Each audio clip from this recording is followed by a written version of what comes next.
Sebanyak 220 warga negara asing yang diduga melakukan pelanggaran keimigrasian berhasil dijaring Direktorat Jenderal Imigrasi dalam operasi Wira Waspada yang dilaksanakan serentak pada 10 hingga 12 Desember 2025. Pelaksana tugas Direktur Jenderal Imigrasi Yuldi Yusman mengatakan pihaknya berkomitmen menindak tegas setiap pelanggaran keimigrasian demi menjaga kedaulatan dan ketertiban di wilayah Republik Indonesia.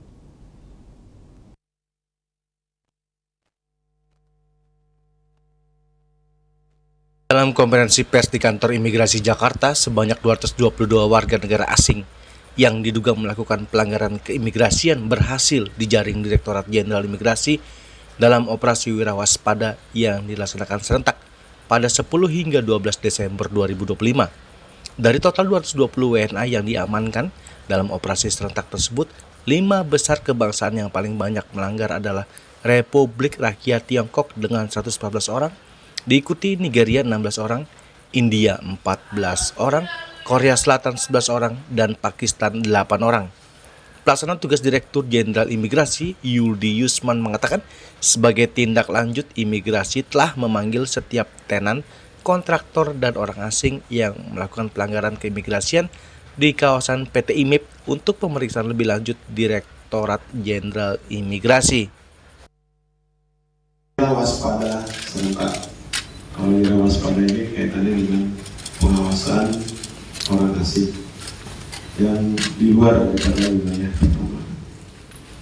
Dilakukan di akhir Desember 2025. Yaitu yang pertama, operasi pengawasan keimigrasian serentak ini telah kami laksanakan pada periode 10 hingga 12 Desember 2025. Kami menitik beratkan target pengawasan pada tenaga kerja asing atau TKA.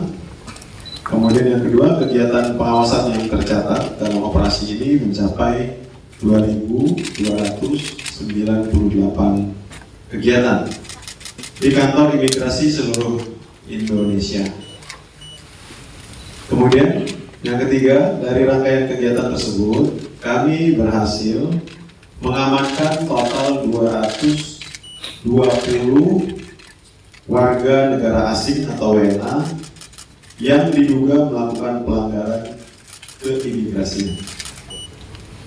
Kemudian selanjutnya Ditjen Imigrasi telah melakukan pengawasan yang ketat di 3 lokasi utama yang menjadi konsentrasi kegiatan orang asing di sektor pertambangan dan industri.